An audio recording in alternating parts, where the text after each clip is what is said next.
This is a $20 million plane, and this is Steve. He's selling it. Should we take a look inside?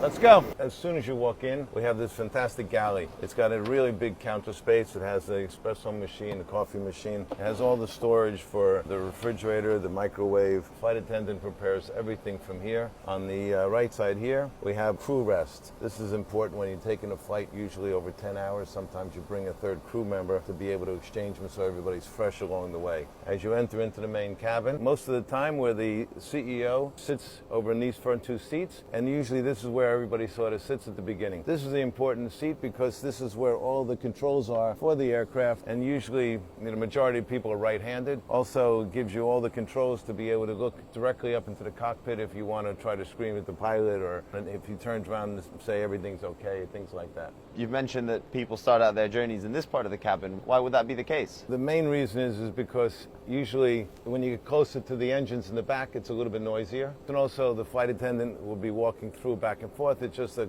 closer place to sit. And by the way, these seats over by the conference table are not as wide as these. So these are wider, they're more comfortable, and it's just a little bit more roomy. You usually want to sit here if you're going to be sitting having a meal or having a conference, or if you have some people who need to meet or children going to sit here and play. Moving down the cabin, tell us more about this area. This is the midsection of the aircraft. This is the conference floor. This table, which opens up as a dining table, but also it can be pushed down, and when it goes all the way down to the bottom, we take out this cushion here, it lays across the bottom, it becomes a double bed. Let's walk through to the rear section here. Wow. So here we are in the rear section of the airplane. This is normally a divan, a couch that's pulled out and becomes a double-sized bed. This is made up for people who want to get on the airplane at night. Immediately, as soon as you take off, you get into bed, you go to sleep, you wake up, you're in your destination. Of course, you have two chairs across from you. This is in case if there's a couple sleeping here and one gets up in the middle of the night and there's still people in the forward cabin,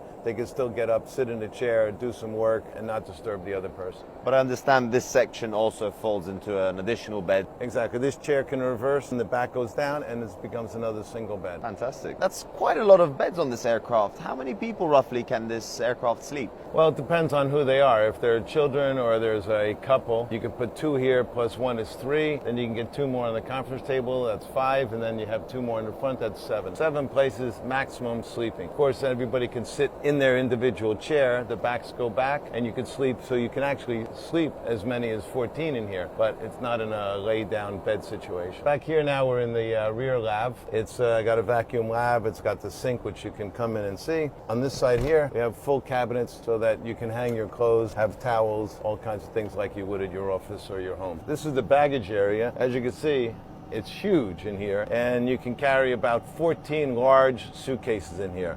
And you can access it during flight, so if you forget something in your bag, you can easily take it out. So what's the maximum amount of people this aircraft can accommodate? It's 13, you have 4 here, 4 in the middle, and 5 in the back.